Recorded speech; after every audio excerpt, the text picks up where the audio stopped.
Samuel Little, 78 ans, vient de confesser plus de 90 meurtres. C'est le tueur en série le plus prolifique des États-Unis.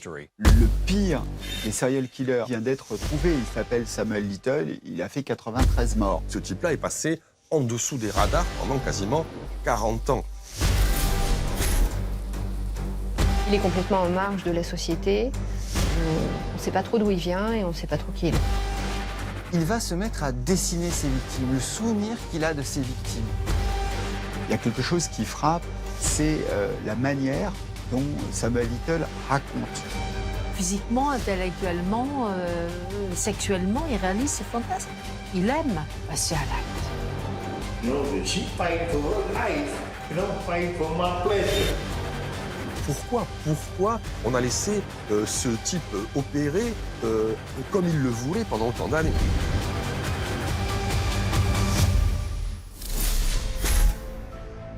Ted Bundy reste dans l'imaginaire des Américains le tueur en série le plus parfait. C'est celui à qui on donnerait le bon Dieu sans confession, le gendre idéal.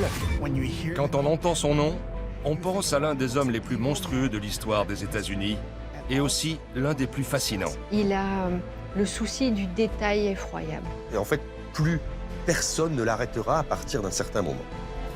Il a eu un effet important sur la culture populaire et sur le cinéma américain. Ted Bundy, c'est le mal parmi nous. Mais il a une haine terrible, quoi. Il a une haine incroyable. Je plaide non coupable.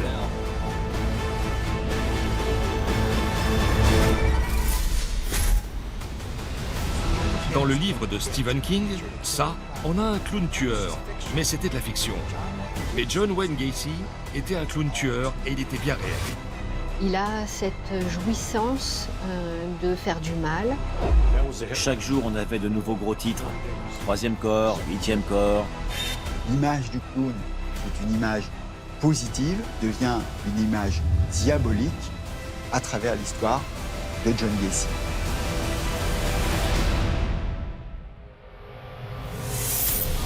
Bonsoir.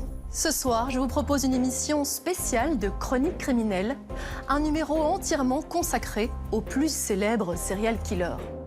Grâce à des documents exceptionnels et des archives rares, vous allez découvrir le parcours criminel, mais surtout la personnalité de 3 des tueurs en série les plus terrifiants de l'histoire. Toutes ces affaires ont fait la une des médias dans le monde entier, et leur nom vous dit forcément quelque chose. L'affaire Samuel Little d'abord. L'une des plus récentes, puisque l'Amérique la découvre seulement en 2019. Mais aussi l'une des plus terribles. Car l'homme en question vient d'avouer 93 meurtres, ce qui en ferait le tueur le plus prolifique des États-Unis. Ses victimes, des femmes de tous âges et de toutes origines. Mais Samuel Little a une spécificité. En prison, il a entrepris de peindre le portrait de chacune de ses victimes, d'où son surnom, The Picasso Killer, le Picasso du crime. L'affaire Ted Bundy ensuite, dont le simple nom évoque le pire. Ted Bundy avait tout d'un homme sans histoire. Il est pourtant devenu l'un des tueurs en série les plus tristement célèbres des États-Unis, avec plus de 30 assassinats connus à son actif. Toutes des jeunes femmes, d'où son surnom, The Lady Killer. Son histoire a même inspiré le film culte Le silence des agneaux. Grâce à des archives exceptionnelles, vous l'entendrez notamment s'adresser aux jurés lors de son procès ou confesser ses crimes à des psychologues dans des aveux terrifiants. Pour finir, nous irons à Chicago pour suivre le parcours meurtrier de John Wayne Gacy, plus connu sous le nom du clown tueur. Il avait en effet l'habitude de se déguiser en Pogo le clown pour amuser les enfants dans les hôpitaux. Qui aurait pu penser que derrière son nez rouge se cachait en réalité un psychopathe? Inculpé pour le meurtre de 33 adolescents, il détient un triste record, celui du plus grand nombre de condamnations, 21 peines de prison à perpétuité et 12 condamnations à mort. Comment ces criminels hors du commun ont-ils pu sévir pendant tant d'années sans éveiller le moindre soupçon? Et pourquoi ces parcours terrifiants fascinent-ils autant le grand public? Avec ce document inédit de chroniques criminelles racontées par Jacques Pradel, entrez dans la tête des tueurs et plongez dans des histoires à la fois effrayantes et diaboliques. Attention, certaines images ou propos peuvent heurter les plus sensibles.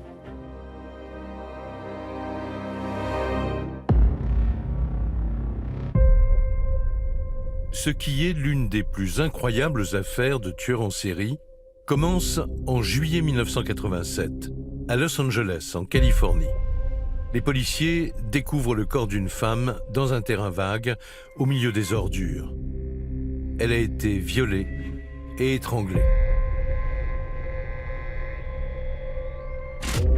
Septembre 1987, à peine 2 mois plus tard, une nouvelle jeune femme est retrouvée assassinée. Cette fois, la victime a été démembrée et les parties de son corps ont été disséminées aux abords d'un bois. 2 ans plus tard, encore un meurtre sauvage. Le corps est retrouvé dans une ruelle. Elle a été rouée de coups et étranglée.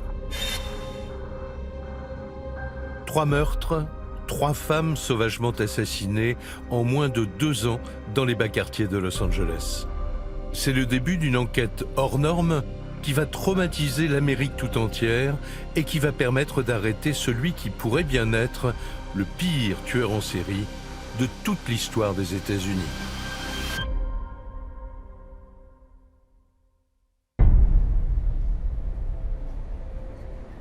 Août 1989, dans les locaux de la police de Los Angeles. Après la découverte de ce 3e corps, les policiers sont sur les dents. Ils ont noté des ressemblances troublantes avec les 2 précédents meurtres de jeunes femmes. Par 3 fois, des corps de femmes vont être retrouvés, disséminés dans la ville, toujours à découvert, comme jetés, mais vraiment comme du linge sale, quoi. Sur ces 3 différents faits, celui qui va vraiment se présenter comme le plus choquant pour les enquêteurs, c'est celui où il y a un démembrement. La scène est assez terrible parce que le corps est affreusement mutilé et très très très abîmé. C'est-à-dire que c'est une femme qui est morte sous les coups. Donc c'est un spectacle d'horreur comme scène de crime sur laquelle travaille le département de police de Los Angeles, le fameux LAPD. Et à partir de là, il y a eu un groupe d'enquête commun qui est dédié à ces trois affaires de meurtre de jeunes femmes qui ont l'air à peu près identiques. Et si les 3 jeunes femmes avaient été victimes d'un seul et même tueur? Les enquêteurs en sont convaincus, car le mode opératoire et le profil des victimes comportent d'étranges similitudes. La police de Los Angeles se dit il y a un point commun entre ces 3 crimes. D'abord, l'origine de ces femmes, pas l'origine ethnique, mais l'origine parce que ce sont pour la plupart des prostituées ou des personnes qui sont en marge de la société. Et puis, il y a le mode opératoire. C'est-à-dire qu'elles sont systématiquement violées, puis étranglées de la même façon. Pour les policiers, plus de doute. Un nouveau tueur en série sévit à Los Angeles. La nouvelle fait l'effet d'une bombe. Il faut savoir qu'on est dans les années 80 à Los Angeles et ça fait 15 ans que le pays est en proie à une véritable vague de tueurs en série. Donc forcément, le rapprochement est fait et il y a une véritable psychose qui s'installe dans toute la région parce qu'on craint qu'un nouveau tueur en série ne soit en train de frapper. Parce qu'on a des correspondances de comportement assez communes entre les faits. On a beaucoup de violence, on a beaucoup de maîtrise des victimes, sans mobile apparent, leur corps a été abandonné sans dissimulation. Et donc la police de Los Angeles se dit il est possible que l'on ait affaire à un serial killer. Reste à identifier ce tueur en série. Pour le démasquer, les policiers ont un atout de taille, des traces ADN retrouvées sur place. Tous les prélèvements sont envoyés à la police scientifique. Mais quand les résultats tombent, c'est la déception. Aucun indice ne correspond. Les policiers sont dans l'impasse. L'affaire est mise de côté. Il n'est pas complètement classé, disons qu'il est rangé, en attente d'un nouvel élément qui permettrait de le réactiver et de nouveau enquêter. Parce qu'on se dit, dans quelques années, on aura sans doute la possibilité d'en faire quelque chose. C'est la pratique des cold cases, bien connue aux États-Unis. On ne peut pas résoudre le problème maintenant, mais peut-être que dans 1 an, 2 ans ou 10 ans, eh bien, les futurs policiers parviendront à arriver à leur fin.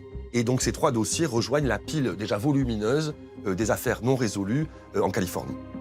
Les meurtres de Carol Elford, de Guadalupe Abodacha et d'Audrey Nelson restent donc sans réponse.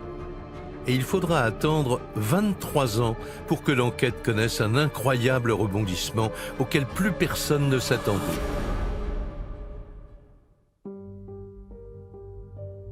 En 2012, on est dans le Kentucky, c'est-à-dire à peu près au milieu de nulle part, et est signalé dans un foyer de sans-abri un vieil homme de 72 ans, manifestement accro au crack, ce qui est une drogue qui est vraiment la drogue du pauvre, quoi.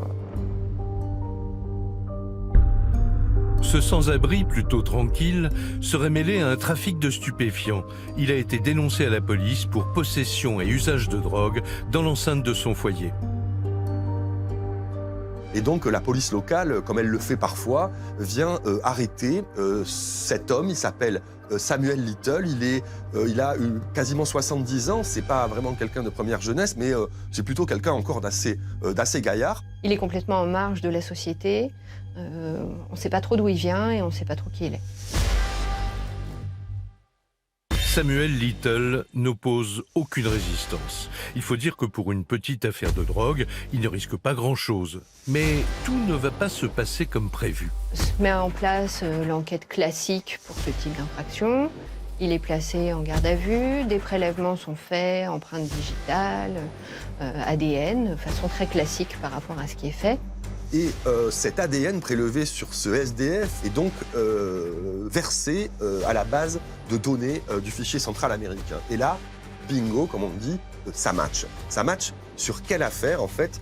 Ça match sur les affaires des 3 jeunes filles qui avaient été retrouvées assassinées à Los Angeles, à l'autre bout du pays quasiment, à la fin des années 80. C'est assez incroyable, aussi longtemps après.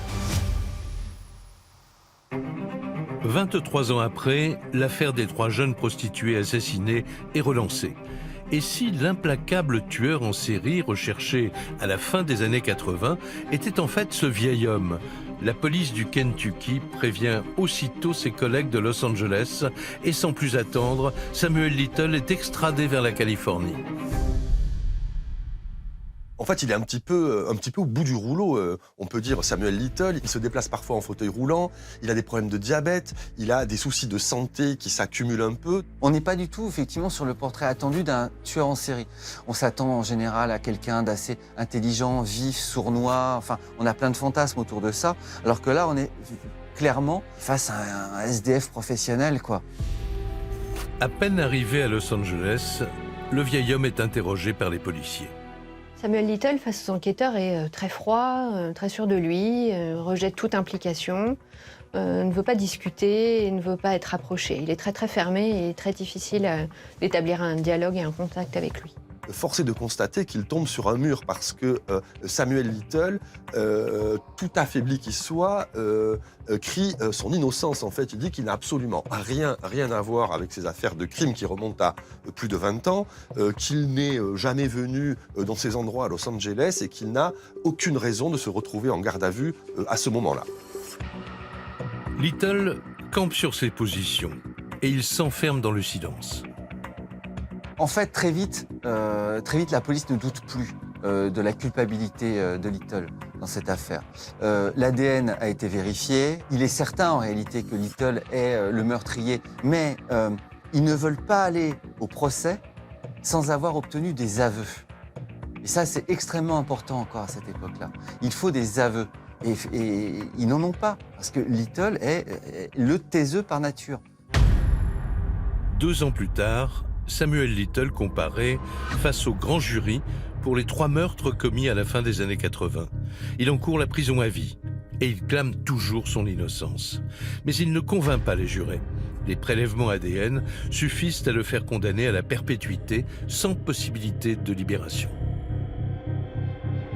Le septuagénaire est donc officiellement reconnu coupable des 3 meurtres. Mais pour les policiers, une zone d'ombre plane encore sur le cas Samuel Little. Il y a une question qui se pose. Le dernier crime date de 1989. Samuel Little, il a été interpellé 20 ans plus tard. Que s'est-il passé pendant ces 20 ans? Est-il envisageable qu'un homme qui a tué 3 fois en l'espace de 2 ans ne tue pas une seule fois pendant les 20 années suivantes. Et cette question, il y a une autre personne qui se la pose. Elle se trouve à Quantico, au siège du FBI. Il y a quelqu'un qui s'intéresse de près au dossier Samuel Little, c'est Cristina Palazzolo. En fait, c'est une enquêtrice un petit peu nouvelle génération et qui s'intéresse au parcours des tueurs en série. Donc elle est un petit peu spécialisée dans les cold cases, dans les tueurs itinérants. Et donc elle se prend un petit peu de passion pour ce dossier Samuel Little qui, d'après elle, pourrait receler d'autres secrets. Cristina Palazzolo est ce qu'on appelle aux États-Unis une profileuse. Elle dépend du département de criminologie du FBI. Son travail consiste à chercher des points communs entre différents meurtres pour résoudre des cold cases. Et pour cela, elle est aidée par un logiciel informatique, le VCAP, un programme qu'elle va utiliser dans le cas de Samuel Little. Et le logiciel VCAP est capable de faire des recoupements. Donc pas seulement avec l'ADN, mais aussi avec le mode opératoire, avec la personnalité des victimes. Et donc ce logiciel un peu révolutionnaire va sortir une information capitale, c'est que le nom de Samuel Little pourrait être associé à un crime commis en 1994, donc dans cette fameuse période entre les crimes de Californie et son arrestation, au Texas, dans une ville qui s'appelle Odessa. Il s'agit du meurtre de Denise Christie Brothers.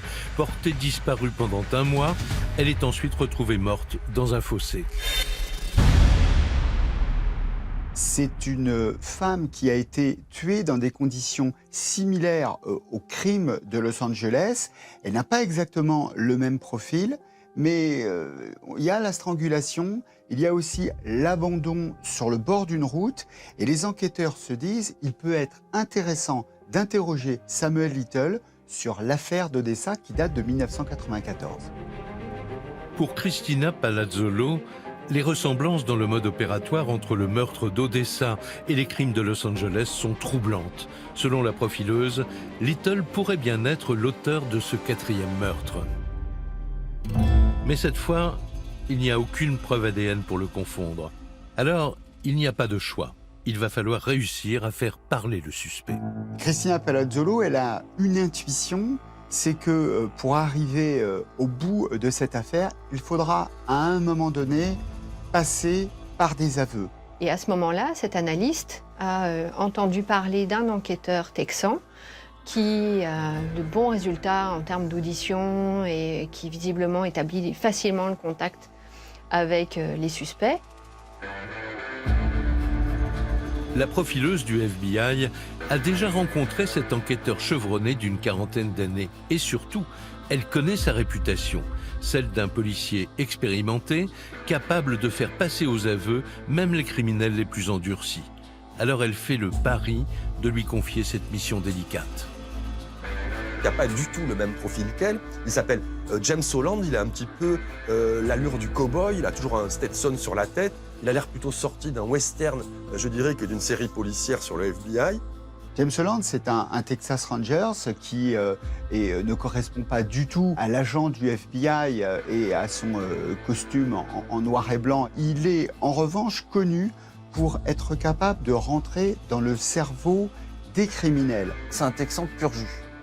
C'est-à-dire que c'est une caricature. C'est vraiment ce flic un peu à l'ancienne, là, qui le shérif, quoi, et qui va se retrouver en Californie, sonner à la porte d'une prison en disant bah, voilà, je viens interroger Little. Ce jour-là, James Holland arrive déterminé. Il doit faire parler Little. Alors à peine arrivé, il l'assaille de questions. Mais rapidement, l'interrogatoire dérape. C'est le choc de culture. D'un côté, on a un criminel condamné à vie, qui n'a rien à gagner et rien à perdre, à rencontrer un enquêteur. Et de l'autre, on a cet enquêteur qui apparaît à Samuel Little comme l'opposé de tout ce qu'il est. Ce grand homme blanc, cow-boy américain, qui arrive face à lui et qui veut l'interroger. Eh bien, sa première réaction, c'est une réaction défensive et violente. Samuel Little n'est pas comme les autres. Il a cette froideur et cette distance. Il rejette complètement la stratégie James Holland. Ça va être une catastrophe totale. Little va réagir de manière assez violente en disant « mais virez-moi ce mec de ma cellule ». Et Holland, de mémoire, va tenir 1 heure ou 2 sur ce premier interrogatoire. Il n'obtient rien. James Holland a perdu la première manche. Le Texas Rangers, sûr de lui, à qui personne ne résiste, doit maintenant changer de tactique. Pour préparer sa prochaine rencontre, Holland veut savoir qui se cache derrière le tueur.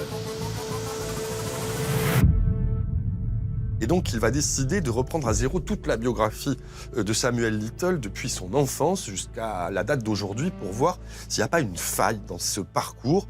On essaie vraiment de trouver le mode d'emploi de la personne et en fonction de la stratégie qu'on va utiliser, on va jouer plutôt sur l'aspect faiblesse ou plutôt sur l'aspect force à partir du moment où on a une très bonne connaissance de la personne.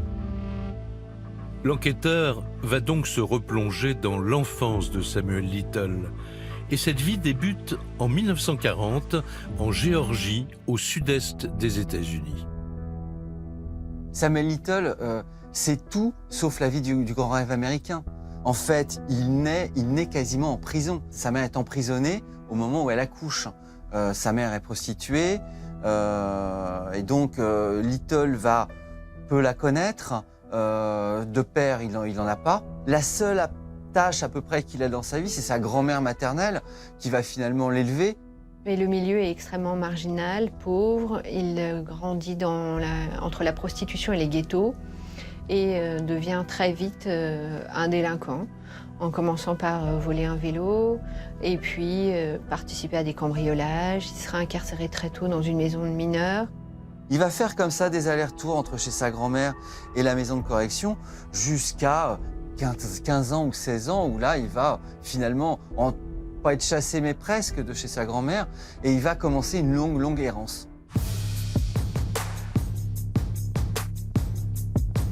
À 20 ans, il est vagabond dans le ghetto de Lorraine, dans l'Ohio.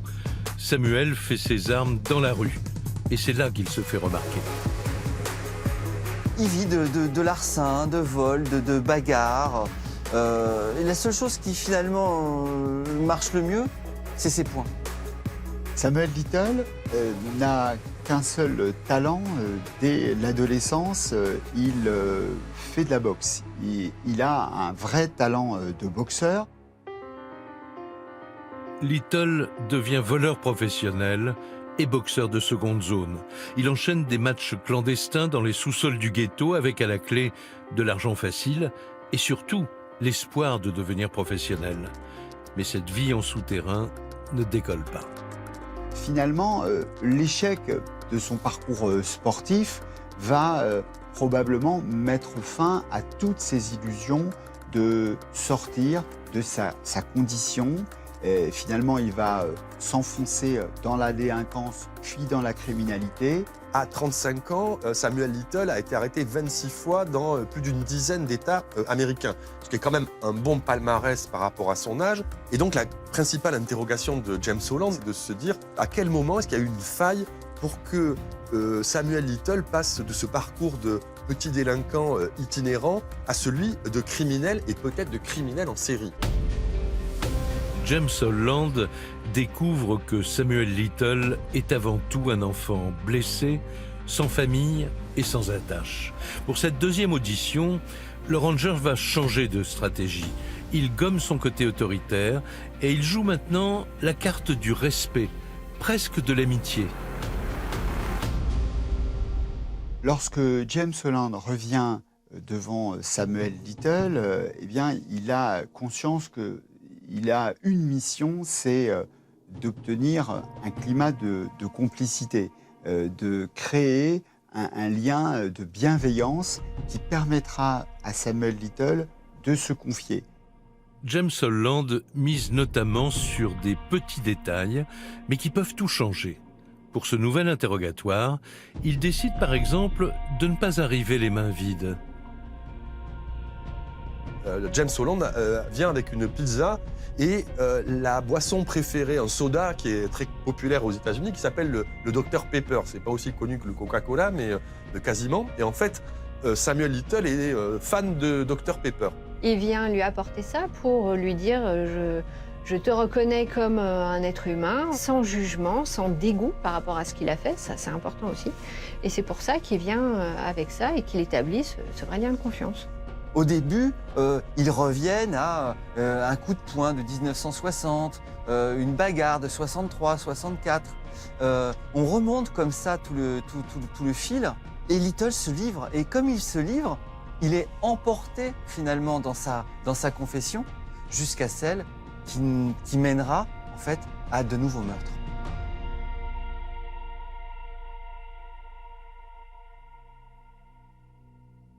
Pendant un mois, James Holland multiplie ainsi les auditions. Et Samuel Little, de plus en plus en confiance, raconte aux policiers l'histoire de sa vie. Et puis un matin, tout bascule. Face à l'enquêteur, Little marque un temps de silence. Il se frotte le visage comme pour faire remonter de vieux souvenirs. Il avale une gorgée de soda, une bouchée de pizza. Holland sent que l'instant est déterminant. Il allume sa caméra. Dans ce document extraordinaire, Samuel Little livre sa première confession. Well, tell me about this girl. What does she look like? She was kind of thin, dark skinned, about 40 years old. She was out there hustling. I think she was a drug addict because she would have been out there. How tall was she? She was about 5'5", 5'3". Alors, Holland ne sait pas comment il le déclenche, mais Little va finir par parler d'un meurtre. Et il va en parler de manière assez étrange. D'abord, là d'un coup, il fait un saut dans le temps. Maintenant, on est en 96. On n'est plus en Californie ou au Texas, on a de nouveau changé d'État. L'enquêteur n'en revient pas. Little avoue, mais contre toute attente, il ne parle pas du 4e meurtre survenu à Odessa pour lequel Holland est venu l'interroger. Il évoque un autre crime, celui de Melissa Thomas. Il décrit avec une grande précision sa rencontre avec Melissa Thomas. Melissa Thomas qui était droguée, il l'a abordée de manière extrêmement naturelle et simple, sans préméditation, mais en lui proposant de se droguer avec elle. Ils se sont retrouvés dans un cimetière et s'en est suivi, selon lui, une relation sexuelle consentie. Et qu'au moment de l'acte, il lui caresse le cou. Et là, elle lui dirait, en tout cas c'est ce qu'il raconte, mais pourquoi tu me caresses le cou comme ça? Est-ce que tu es un tueur en série?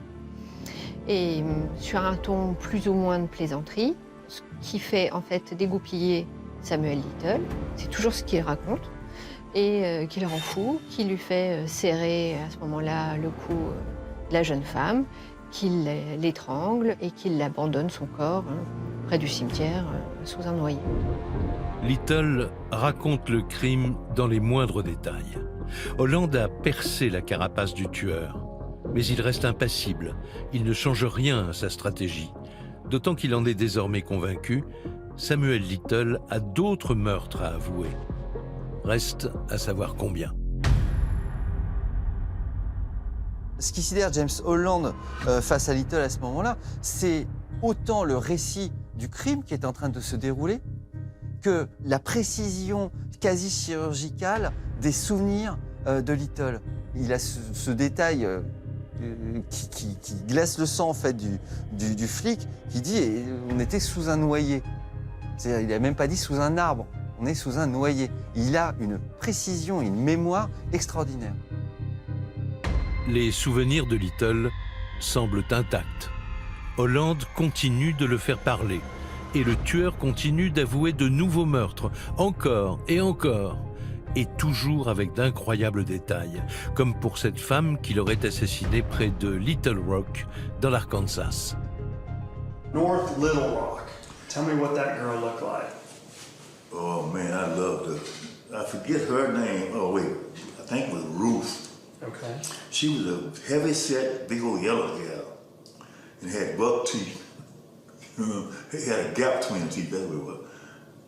And she was like honey-colored skin, and she had like her hair was not really long.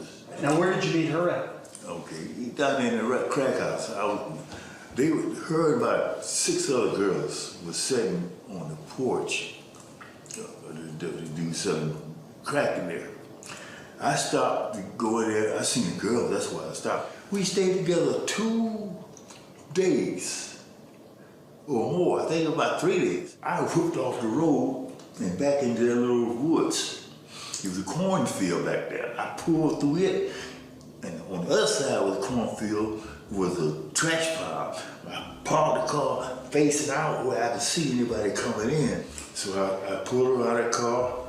She's too big for me to carry her. So I just pulled her out of the car and laid her on that trash that was lit there. Désormais, le tueur est lancé. Il enchaîne les révélations. Et il détaille même son mode opératoire. Il explique qu'en général, il repère sa proie à la sortie d'un bar. Il convient avec elle d'une relation sexuelle, contre de l'argent ou de la drogue, et il emmène sa future victime à sa voiture. Là, il se jette sur elle. Il la viole ou parfois il préfère se masturber en même temps qu'il l'étrangle. Puis il abandonne son corps le long d'une route.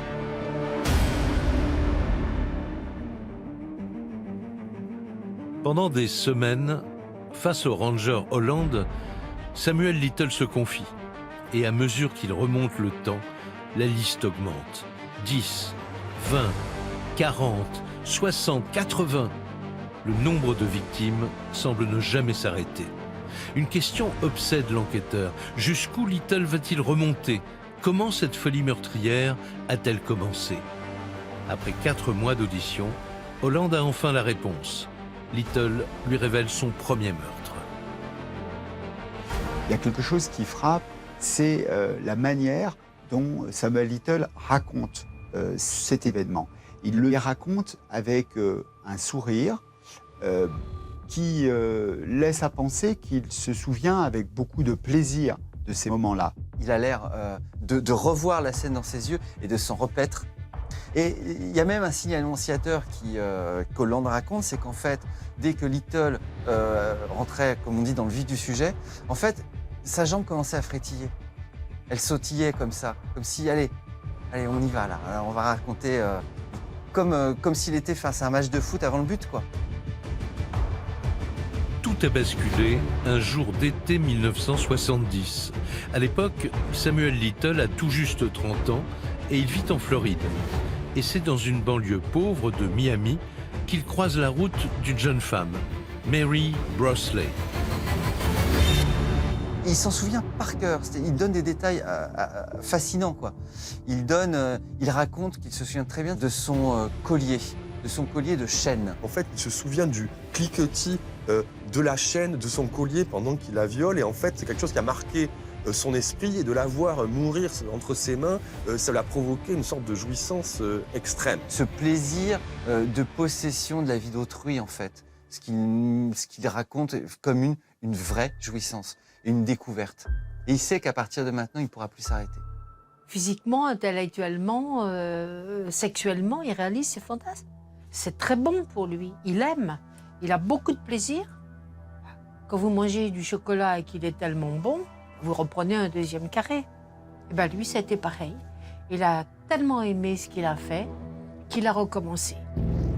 Accro dès son premier meurtre, Samuel Little ne cessera plus de tuer jusqu'à son arrestation en 2012. Pendant plus de 40 ans, il a assassiné des femmes en toute impunité dans plus de 14 États. Et devant Holland, il avouera finalement 93 meurtres. Des chiffres qui donnent le vertige. Mais il y a un problème. Comment identifier toutes ces victimes si longtemps après? Le ranger a alors une idée géniale. Holland a cette idée de dire, mais puisque tu es si précis parfois dans tes souvenirs, plutôt que de me les raconter, pourquoi tu ne les dessinerais pas?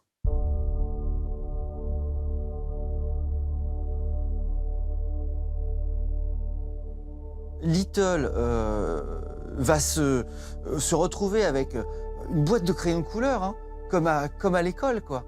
Et il va se mettre à dessiner ses victimes, le souvenir qu'il a de ses victimes. Ce sont des tableaux plutôt bien peints, il y a une sorte d'esthétique du crime derrière tout ça.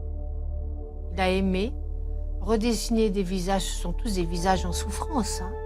Des femmes tristes, des visages, certaines ont des visages de mort déjà. On peut même lire dans les yeux de certaines, on peut lire l'effroi, on peut lire la peur. On lit des sentiments. Et ce qui est très très très troublant quand on les regarde. Little tapisse sa cellule des visages de ses victimes. Des dessins aussi précis que ses souvenirs, que l'Amérique tout entière va maintenant découvrir. En fait, les policiers du FBI vont publier certains de ces dessins pour voir si, faire des appels à témoins pour voir si ce visage qui a été peint par le tueur ne correspondrait pas à une victime oubliée sur le chemin de Samuel Little. Samuel Little, 78 ans, vient de confesser plus de 90 meurtres. C'est le tueur en série le plus prolifique des États-Unis. Il aide actuellement les enquêteurs à identifier ses victimes en dessinant leurs portraits. Novembre 2018, les États-Unis découvrent avec horreur celui que la presse surnomme désormais le Picasso du crime. Samuel Little fait la une de tous les médias. Une onde de choc sans précédent. Ce qui frappe les Américains, c'est le fait d'apprendre tous ces crimes d'un seul coup. Ils se réveillent un matin et on leur dit le pire des serial killers de ce pays vient d'être retrouvé. Il s'appelle Samuel Little, il a fait 93 morts. Et les Américains sont à la fois sidérés, mais ils sont en colère. Ce type-là est passé en dessous des radars pendant quasiment 40 ans. L'opinion publique se demande pourquoi on a laissé ce type opérer comme il le voulait pendant autant d'années. Comment a-t-il pu échapper aussi longtemps à la police? La question obsède le public. Et depuis sa cellule, Samuel Little a une réponse glaçante. C'est à une journaliste du New York Times qu'il va faire cet aveu assez terrible. Elle va lui demander, enfin, lors d'une interview, une interview qu'il accepte. Pourquoi avez-vous fait ça? Et là, il va dire, mais vous, je vous aurais pas tué. Parce que vous, on vous aurait recherché. Vous, vous comptez. Vous êtes une journaliste, je vais pas tuer une journaliste. On me chercherait après. Si je tue une prostituée, si je tue une droguée, on s'en fout. Il dit, eh bien, ce sont des victimes qui me ressemblaient. Moi, je suis resté dans mon ghetto. Je ne suis pas sorti du ghetto d'où j'étais. Cette affaire Samuel Little, au-delà des ressorts criminels purement, elle éclaire un peu cette Amérique à double visage, parce qu'en fait, cette saga criminelle absolument effroyable a eu lieu un petit peu dans les égouts de l'Amérique d'aujourd'hui, et que c'est ce que ça révèle, c'est-à-dire qu'il y a une Amérique à deux visages, il y a celle des ghettos et l'Amérique un petit peu honorable. Des prostituées, des toxicomanes, souvent noirs ou hispaniques, ces victimes qui vivaient à la marge de la société n'ont jamais été recherchées. Samuel Little est le triste symbole de cette Amérique scindée en deux. Après 6 mois d'entretien entre les deux hommes, James Holland a réussi sa mission. Il a fait avouer Samuel Little. En tout, 93 meurtres. Et le ranger est catégorique. À aucun moment, Samuel Little n'a exprimé le moindre remords. L'une des phrases qui permet peut-être d'approcher de la psychologie de Samuel Little, c'est lorsqu'il parle de Dieu. Il dit Dieu savait exactement ce que je faisais et finalement, il est responsable de tout ça. Moi, je ne pouvais rien faire. J'ai été créé comme ça par Dieu. Je suis un instrument et finalement un instrument passif des dessins plus hauts. Il parle de Dieu, mais évidemment, on pense plutôt au diable.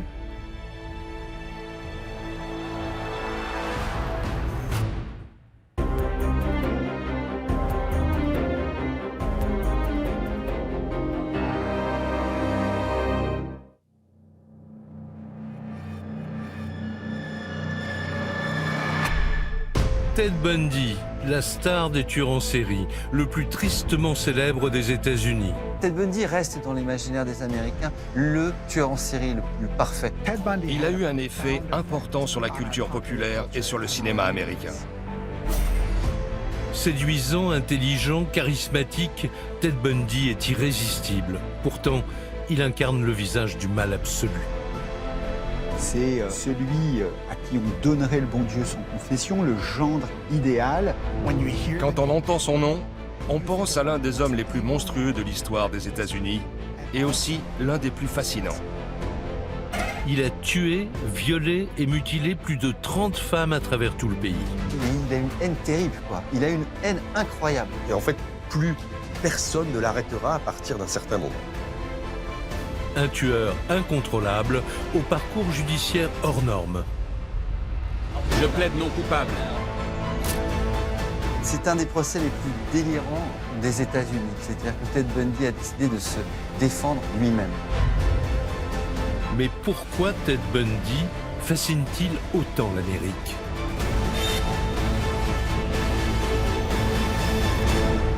Hawkins girl's head was severed and taken up the road.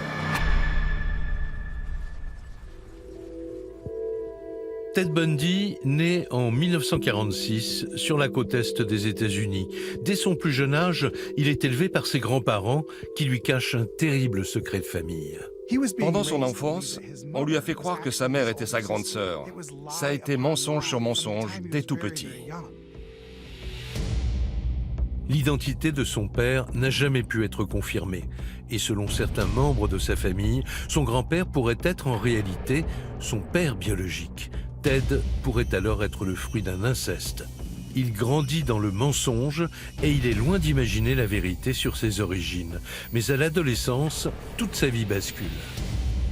Il est tombé sur des documents grâce auxquels il a compris que tout ce qu'il avait tenu pour vrai jusque-là n'était que mensonge. La femme qu'il avait cru être sa sœur était en fait sa mère. C'est évidemment un grand choc pour lui. À 15 ans, toutes ses certitudes sont remises en cause. Ted se sent trahi et il passe le reste de son adolescence avec ce traumatisme. En 1966, le jeune homme a maintenant 20 ans et il décide de prendre un nouveau départ. Il quitte la maison familiale et il s'inscrit à l'université de Seattle dans l'État de Washington. Il étudie le chinois et très vite, il s'illustre comme un élève doué et charismatique. Et sur les bancs de la fac, il ne passe pas inaperçu. Physiquement, Ted Bundy, on dirait une star d'Hollywood un peu des années 70. C'est le type le plus beau de Seattle. Il a un côté Robert Redford, il est sublime, quoi. C'est celui à qui on donnerait le bon Dieu sans confession, le gendre idéal. Et en fait, très rapidement, toutes les femmes qui sont à son contact tombent un peu sous le charme de ce personnage, il faut dire, un peu magnétique. Ted Bundy s'investit même dans la politique locale pour le Parti républicain. C'est là qu'il tombe amoureux d'une jolie bénévole, elle aussi étudiante. À 20 ans, il va tomber sur l'amour de sa vie, Stephanie Brooks.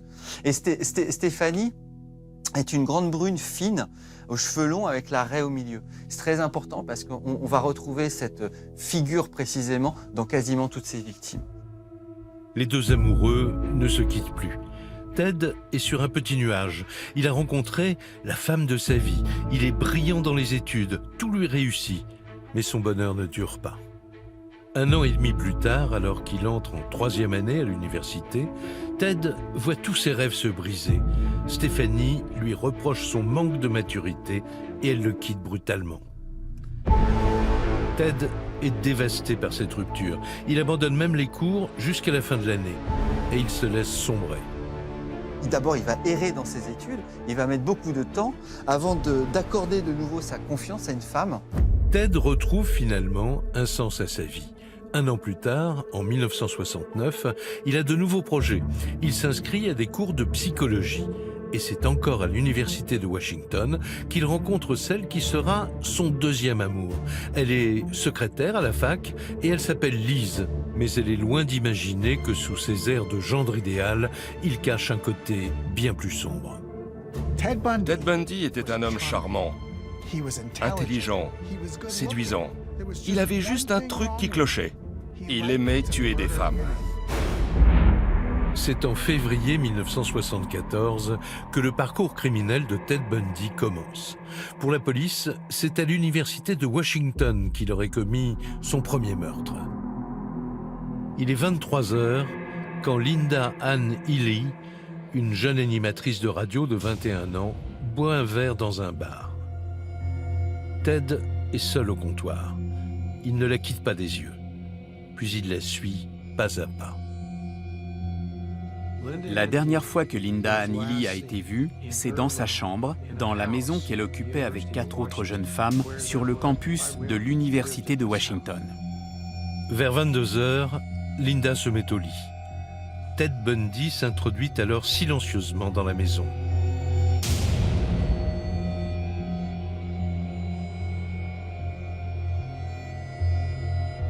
Et subitement, il la frappe sauvagement. Il enlève à Linda sa chemise de nuit tachée de sang et il la met sur un cintre. Il prend ensuite le temps de l'habiller. Il l'enroule dans un drap, lui met la tête dans la tête d'oreiller ensanglantée avant de refaire proprement le lit.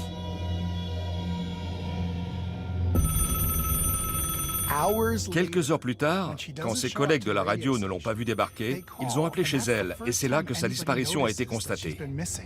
Non, c'est pas Linda, c'est Kelly, sa coloc. Je sais pas où elle est. Quand les membres de la police sont arrivés, ils ont constaté qu'il y avait du sang sur l'oreiller, sur le drap et sur la chemise de nuit suspendue dans le placard. Donc ils ont eu la preuve flagrante qu'un drame s'était produit. Le corps de Linda ne sera malheureusement jamais retrouvé. Mais Ted Bundy a pris goût au crime. Et c'est le début d'une longue série de meurtres atroces qu'il va commettre à travers tout le pays. Au printemps 1974, dans l'État de Washington, des étudiantes commencent à disparaître au rythme d'une par mois. Le soir du 11 juin, Georgianne Hawkins, une élève en première année, est sur le point de rentrer chez elle quand elle croise Ted Bundy sur son chemin. Nom de Dieu! Oh, ça va? Oui, merci. Ma voiture est juste là, ça vous ennuie de m'aider? Non, pas du tout. Juste là. Oui, Bien sûr. je m'appelle Ted. Georgianne. Mes amis m'appellent George. C'est ça le truc. Les victimes de Bundy étaient des jeunes filles bien, des étudiantes intègres, serviables. Ted Bundy a une méthode d'approche très efficace et sophistiquée. Il trouve toujours un moyen de se montrer en état de faiblesse. Je pose ça où? Sur le siège passager. D'accord. Avec son look de bel homme, séduisant, charmeur et souriant, forcément, il va trouver une jeune femme qui va avoir envie de l'aider et qui va être parfaitement en confiance au moment de lui apporter de l'aide. Il est où, le siège passager? Il l'assomme. Dans le jargon, on dit qu'il la sèche. On a un vrai contraste entre son attitude au moment où il établit le contact, séduisant, gentil, ayant besoin d'aide, et la violence du premier coup pour tout de suite récupérer le contrôle et la mettre dans la voiture. Ted Bundy use toujours du même stratagème. Il met en confiance sa future victime et dès qu'il s'en empare, il s'acharne sur elle avec la plus grande violence. Georgianne ne sera jamais retrouvée, elle non plus. En parallèle, Ted mène une vie parfaitement normale. Il va en cours et il passe tout son temps libre avec sa petite amie, Liz. Autour de lui, personne ne se doutait de ce qui se passait. Il n'y avait absolument aucune chance pour que qui que ce soit comprenne quelque chose. Et Ted le savait. En fait, il n'a pas du tout le profil du criminel de grand chemin. Ted Bundy, il a fait des études, il travaille, il a des notions de droit, c'est quelqu'un qui est totalement inséré dans la société. Après le meurtre de Georgianne Hawkins, Ted Bundy gagne en assurance et devient incontrôlable. Le 14 juillet, il se rend sur les rives du lac de la ville d'Issaquah, dans l'État de Washington. Et là, en pleine journée, il repère une jeune femme qui prend le soleil au bord de l'eau. Elle s'appelle Janice Ott. Excusez-moi, Je suis navré de vous déranger. J'essaie de décharger mon voilier. Mais comme vous le voyez, je n'ai qu'un seul bras. Je pourrais vous demander de m'aider un peu? Je gagne un tour en bateau? Vous tiendrez la barre. Jan. Ted. On y est. Où est le bateau?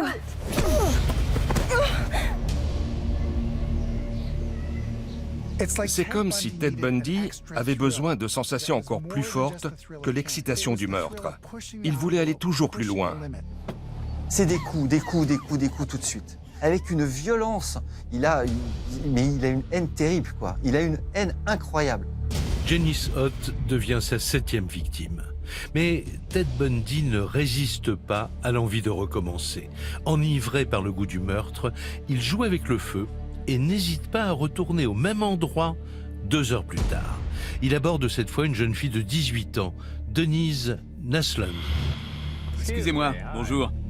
Mais ce jour-là, il va commettre une erreur. Il s'est présenté à d'autres femmes qui pourront parfaitement le reconnaître. Elles se souviennent que le gars s'appelait Ted, qu'il était plutôt séduisant, plutôt beau gosse, et qu'il conduisait une voiture qui est un petit peu commune à cette époque, qui est la Volkswagen Coccinelle de couleur beige.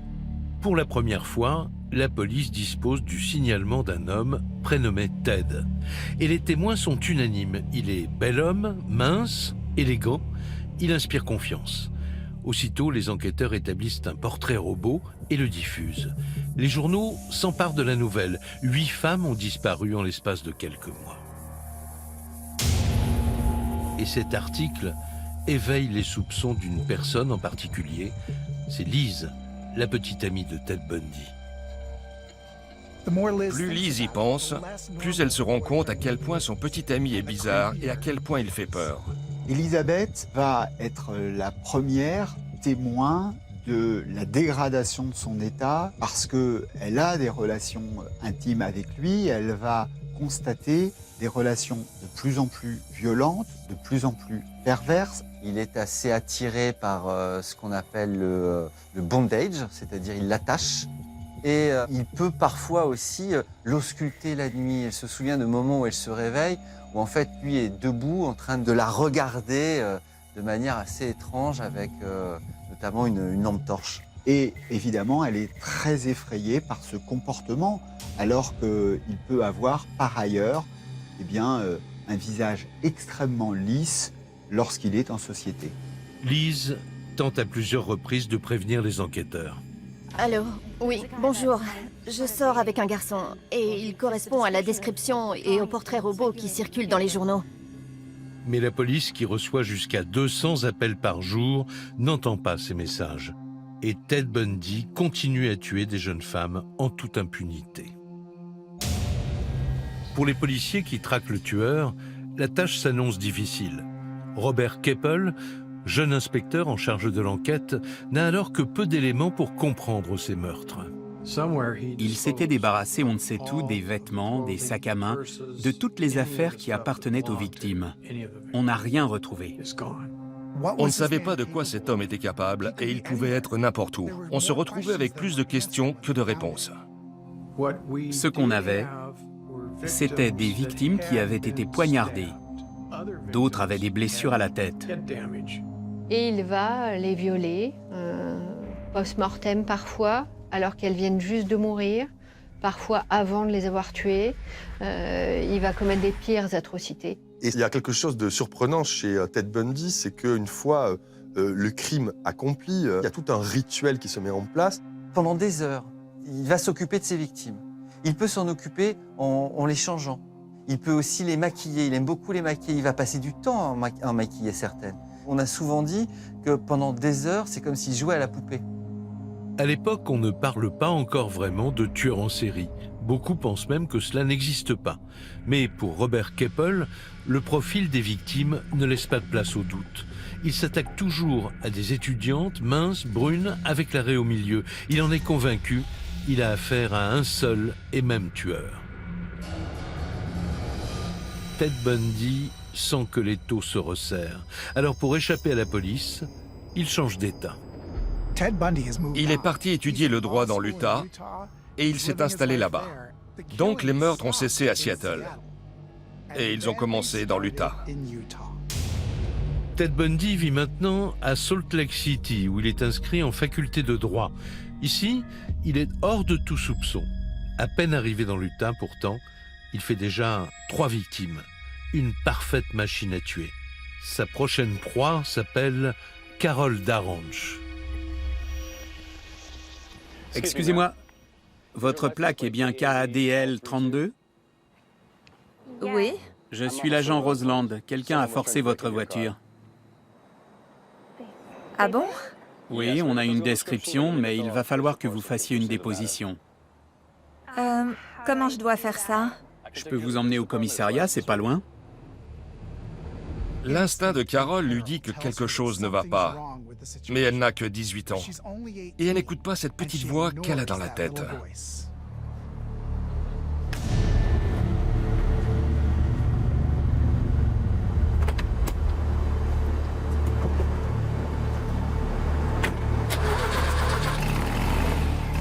Presque immédiatement, Carol se rend compte qu'elle a fait une grave erreur. On va où? Qu'est-ce que vous faites? Mais c'est déjà trop tard. Non! Et là, elle résiste, évidemment, il y a une bagarre qui démarre. Et par erreur, il lui met les 2 menottes au même poignet. Et là, profitant de cette erreur un peu fatale, la jeune femme parvient à s'échapper.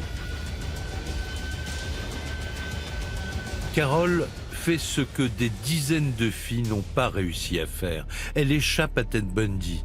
Elle devient ainsi la seule capable de l'identifier. Et elle se rend aussitôt à la police. Mais pour les inspecteurs, il s'agit d'une simple agression. Ils n'établissent aucun lien avec le portrait robot du tueur de Seattle. Fin 1974, Bundy compte à son actif pas moins de 12 victimes. Mais son instinct lui dit qu'il est plus prudent de changer encore d'état. Il quitte alors l'Utah et étend son terrain de chasse au Colorado. Âgé maintenant de 29 ans, il continue sa série macabre, portant le nombre de ses victimes à 17. Ted Bundy est vraiment un type de tueur qui agit très vite, en très peu de temps. On va avoir un déchaînement, un nombre de victimes très conséquent sur une très courte durée, avec une très forte escalade. C'est-à-dire qu'il trouve son plaisir dans le fait de donner la mort. Et en fait, plus personne ne l'arrêtera à partir d'un certain moment. Mais 9 mois après la tentative d'enlèvement de Carol, le 16 août 1975, un événement inattendu se produit.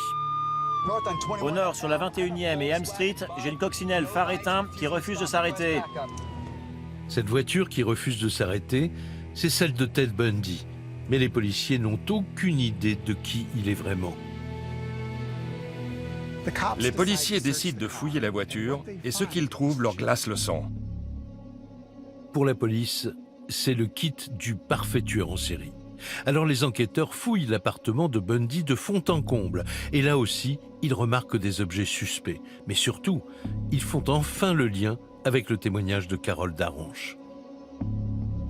La police s'est souvenue que Carol Daranch avait été enlevée 9 mois plus tôt.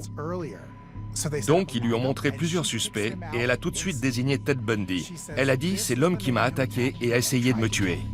Le témoignage de Carol l'accable.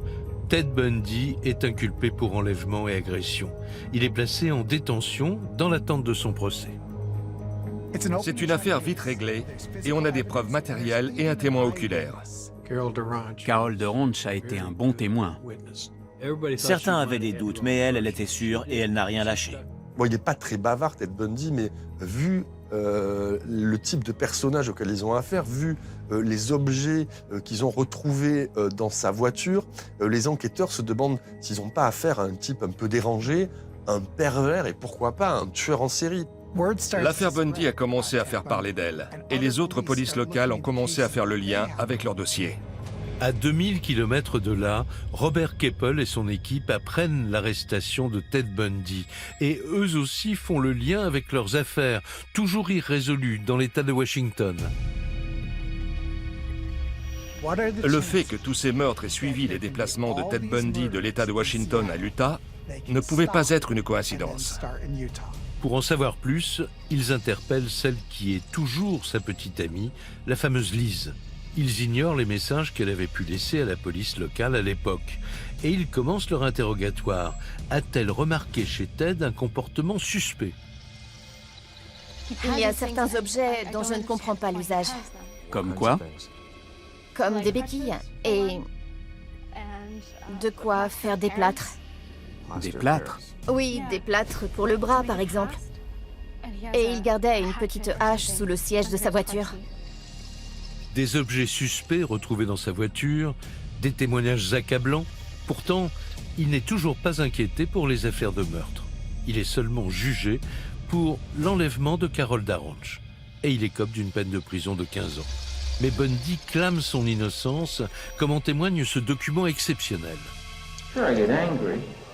Very, very angry and indignant. I don't like being locked up for something I didn't do, and I don't like my liberty taken away, and I don't like being treated like an animal, and I don't like people walking around and ogling me like I'm some sort of weirdo, because I'm not. Ted Bundy est vraiment déterminé à retrouver sa liberté et il ne manque pas d'ingéniosité pour préparer une évasion spectaculaire. Coup de théâtre incroyable, en janvier 78, il trouve le moyen de s'évader du pénitencier. En fait, il a réussi à maigrir et à se faufiler dans une trappe qui est dans le plafond de sa cellule, qui est vraiment étroite, et à s'échapper. 2 ans seulement après son incarcération, Ted Bundy est déjà en cavale. La nouvelle éclate dans les médias et un vent de panique secoue tout l'ouest des États-Unis. Ted Bundy, qui est suspecté de plusieurs meurtres d'étudiantes, est en fuite, sûrement à la recherche d'une nouvelle victime.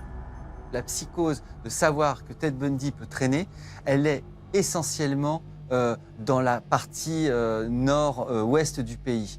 Et lui, encore une fois intelligent, il va où? Il va à l'opposé. Et c'est en Floride qu'il se dirige. Il parvient à gagner la Floride.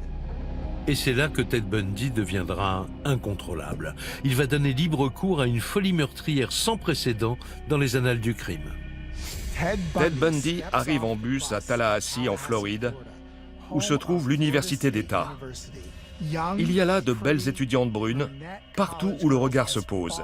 Il aime les jeunes femmes brillantes, jolies, et du coup, c'est vraiment l'endroit où il a le profil type des victimes qu'il cherche.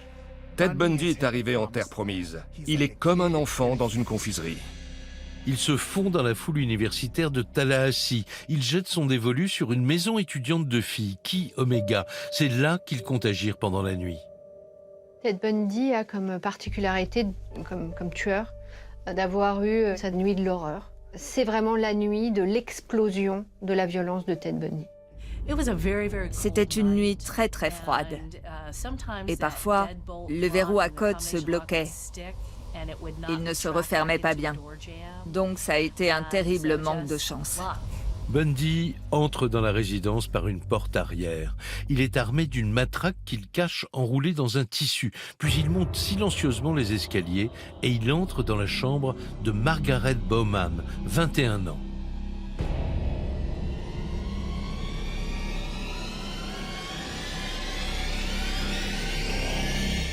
Il la roue de coups, violemment. Et il l'étrangle avec un bas en nylon.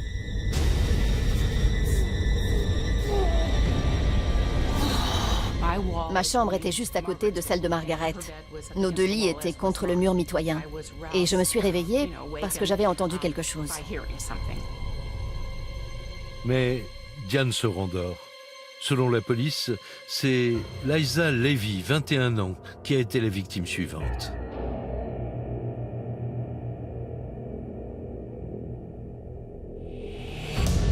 Ted la frappe avec acharnement. Il l'étrangle elle aussi. Et il va jusqu'à la mordre violemment, laissant des marques de dents sur elle. Il a mordu 2 des jeunes filles qu'il a attaquées. Mais l'une de ses empreintes dentaires était telle qu'elle donnait vraiment l'impression d'une signature. Bundy attaque ensuite Kathy Kleiner et sa camarade de chambre, Karen Chandler. Il va abîmer les corps, il va abîmer les chairs, il va les taper, il va les défigurer en réalité. On peut dire que le loup a fait un carnage dans la bergerie. Les 4 attaques se sont déroulées en moins de 10 minutes dans une violence indescriptible. 2 étudiantes sont mortes sur le coup et 2 autres blessées gravement. Il y avait du sang partout. Lisa était blessée et j'ai tenté de lui venir en aide. C'est à peu près tout ce dont je me souviens avant qu'une personne des secours m'attrape par les épaules et m'emmène. Mais Ted Bundy paraît insatiable. Quelques minutes après son départ de l'université, il continue son massacre. À 1 rue de là, il entre par effraction dans l'appartement d'une étudiante, Cheryl Thomas.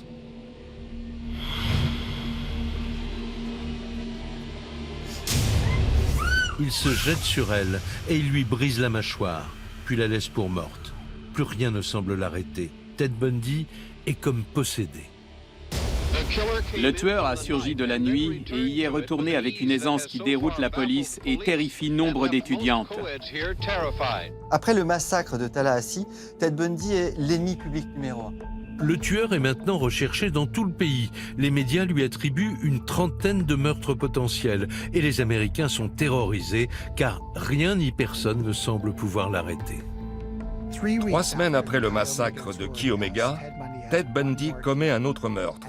Et c'est le pire meurtre qu'il ait jamais commis. En cherchant à quitter la Floride, on voit bien qu'il cherche à quitter la Floride, il va se retrouver dans un petit village où il va accoster une petite fille de 12 ans, une petite Kimberly. Ce crime est vraiment sordide, il est particulièrement inentendable. On a une jeune fille de 12 ans qui pourrait être en train de rentrer de l'école, qui est vraiment la victime innocente comme on l'entend, et sur lequel il va se déchaîner dans la violence. On va mettre plus de mois à retrouver son corps. Il va y commettre des atrocités, et c'est vraiment le crime qui fera tout basculer. Maintenant, Ted Bundy pense qu'il est temps de quitter la Floride. Donc, il vole une autre coccinelle et part en direction de l'Alabama. Le soir du 15 février 1978, son comportement au volant attire l'attention d'un policier en patrouille, qui procède alors à un contrôle de routine. C'était un coup de chance plus qu'autre chose. Un membre de la police de Pensacola avait repéré cette voiture à l'arrière d'un commerce et a décidé de l'arrêter. Et lors de ce contrôle, ce policier de base, en fait, parvient à arrêter un peu en douceur ce type-là et très vite, il se rend compte que c'est le fameux Ted Bundy, le dangereux tueur en série que toutes les polices recherchent en ce moment-là. La police de Pensacola interroge un homme qui pourrait être l'un des pires criminels sexuels de l'histoire. Bundy s'était échappé d'une prison du Colorado. Il est suspecté de 36 viols et meurtres perpétrés dans l'Ouest sur une période de 7 ans. 1 mois et demi après son évasion, Ted Bundy est placé en détention en Floride. La police veut le confondre sur le massacre des étudiantes de la maison Chi Omega. Et cette fois, les enquêteurs pensent tenir la preuve qui l'incrimine. C'était la morsure laissée sur l'une des étudiantes dans la résidence Chi Omega. Apparemment, Ted Bundy l'a mordu une première fois, a relâché, puis s'y est repris une deuxième fois. Ça a laissé des traces encore plus claires pour l'identification. La police relève les empreintes dentaires de Ted Bundy. Et là, ça match. En fait, il n'y a aucun doute possible. Et ce moulage correspond parfaitement à l'empreinte dentaire de Ted Bundy. Il est maintenant inculpé pour les meurtres et les agressions de Chi Omega en Floride. Il est aussi soupçonné d'être l'auteur de plus d'une 30aine de meurtres commis en l'espace de 4 ans entre 1974 et 1978. Mais face à ces accusations, Ted Bundy ne se démonte pas. Il est innocent, dit-il, et son procès réserve encore de nombreux rebondissements. Je plaide non coupable. Il clame bien évidemment son innocence, il cherche à prouver qu'on le fait passer pour quelqu'un d'autre, etc. Et là, Ted Bundy, qui est quand même obsédé par son image, qui est un petit peu mégalomane, il voit une occasion inespérée à ce procès de pouvoir faire son numéro. C'est un des procès les plus délirants des États-Unis. C'est-à-dire que Ted Bundy a décidé de se défendre lui-même, comme on en a le droit. Ça, c'est quand même un moment unique, c'est une première dans les annales judiciaires qu'un criminel devenu avocat, se faisant son propre avocat, interroge les policiers sur le crime qu'il a lui-même commis. Il y a des scènes absolument terribles où lui le tueur, lui le violeur, va se retrouver parfois face à des familles de victimes en les accusant de mentir. Il m'a posé plusieurs questions et j'ai donné des réponses si courtes et pertinentes que ça l'a mis en colère. Il s'est levé d'un coup en tapant du poing sur la table. Et là, je me suis dit, souviens-toi, c'est lui qui est accusé, pas toi. Clairement, je voyais le charme qu'il dégageait. Et en même temps, je savais que c'était un monstre. Et je n'arrivais pas à croire ce qu'il nous faisait endurer. Je n'ai pas bien vécu le fait de devoir rester assise dans ce tribunal, parce que j'ai vraiment eu le sentiment qu'il prenait son pied. Des fois, il était Ted l'avocat, des fois Ted l'étudiant. Mais malheureusement, il y avait au moins un autre Ted. C'était Ted le meurtrier. Et on l'apercevait à certains moments du procès. Compris ? Lâchez-moi! Lâchez-moi! Les coups d'éclat de Ted Bundy attirent beaucoup d'Américains en salle d'audience. Et curieusement, surtout des femmes.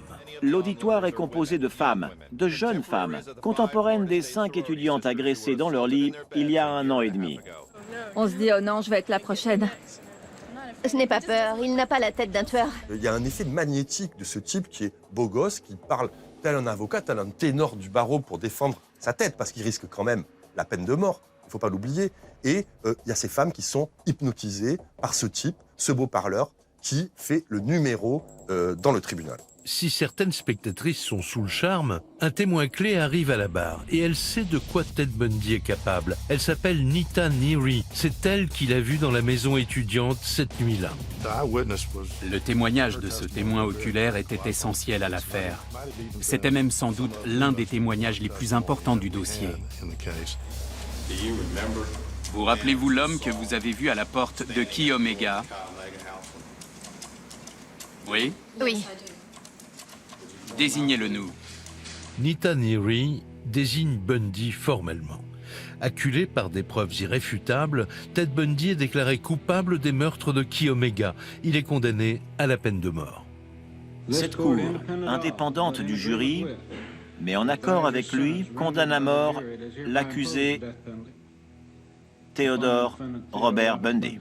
Le juge Cowart étonne la salle d'audience par ses derniers mots adressés au condamné. Vous êtes un jeune homme brillant. Vous auriez fait un bon avocat. J'aurais aimé vous voir exercer, mais vous avez pris un autre chemin. 6 mois plus tard, Ted Bundy est déclaré coupable du meurtre de la petite Kimberly Leach, âgée de 12 ans. Il est de nouveau condamné à la peine capitale, mais bien décidé à continuer à faire parler de lui. Alors, il commence à distiller ses confessions en multipliant les détails sordides sur ses crimes. En fait, il va essayer en racontant le maximum de choses sur les crimes qu'il a pu commettre, en recevant des journalistes, des policiers, tout un tas de gens. Il va alimenter sa propre légende et essayer aussi de repousser l'échéance fatale qui sera le moment où il devra monter sur la chaise électrique. Ted Bundy va distiller ses aveux, des aveux glaçants, où il va expliquer qu'il a parfois commis des actes post-mortem. Il a le souci du détail effroyable. Pendant près d'une centaine d'heures, le tueur s'entretient avec l'inspecteur Robert Keppel qui enregistre toutes ses confessions terrifiantes. Dans cet extrait, on peut entendre Ted Bundy lui chuchoter des détails glaçants. Hawkins' girl's head was severed and taken up the road about 25 to 50 yards and buried in a location about 10 yards west of the road on a rocky hillside. Au fil des interrogatoires, Keppel tisse un lien de confiance avec Ted Bundy, au point que celui-ci l'aide à arrêter un autre criminel, Gary Ridgway, le tueur en série de la Green River. Bundy lui permet d'établir son profil psychologique. L'histoire de cette collaboration a d'ailleurs inspiré le film culte Le silence des agneaux, avec le célèbre rôle d'Hannibal Lecter. Après des mois d'échanges entre les deux hommes, Ted Bundy reconnaît une trentaine de meurtres, et la liste de ses victimes est sans doute encore plus longue. Le 24 janvier 1989, 11 ans après sa condamnation, Ted Bundy meurt sur la chaise électrique à la prison d'État de Floride. Il n'y avait pas vraiment de sentiment de joie, ou même nécessairement de soulagement, mais c'était un dénouement qui nous garantissait qu'il ne ferait plus jamais de mal à personne. Ted Bundy reste dans l'imaginaire des Américains le tueur en série le plus parfait, parce que c'est sans doute le plus froid, le plus intelligent. Certains ont dit, en regardant Bundy, en l'interrogeant dans le blanc des yeux, qu'ils avaient devant eux l'incarnation absolue du mal, en fait. Ted Bundy est encore l'un des serial killers qui suscite le plus de fascination, mais aussi qui fait le plus peur, qui glace d'effroi, parce que c'est le mal parmi nous. Et on peut se dire, je ne connais pas mon voisin, je ne connais pas mon gendre. Si Ted Bundy a pu commettre tous ces crimes, tout le monde peut commettre tous ces crimes.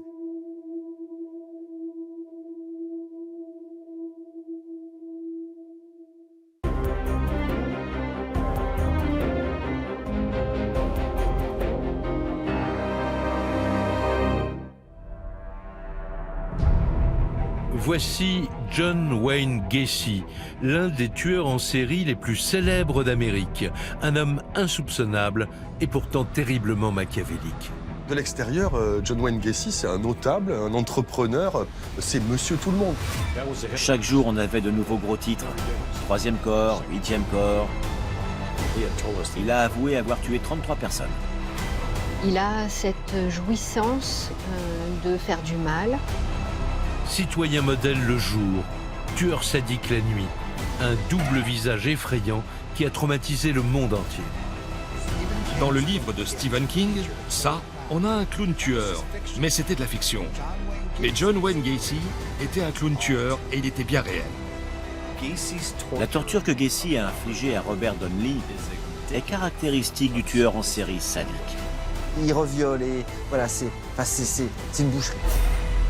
D'ailleurs, il aura une jouissance à raconter tout ça. L'image du clown, c'est une image positive, devient une image diabolique à travers l'histoire de John Gacy. John Wayne Gacy, le monstre à l'origine de nos pires cauchemars. Mais quels événements ont conduit cet homme à devenir l'assassin qui a marqué tous les esprits ?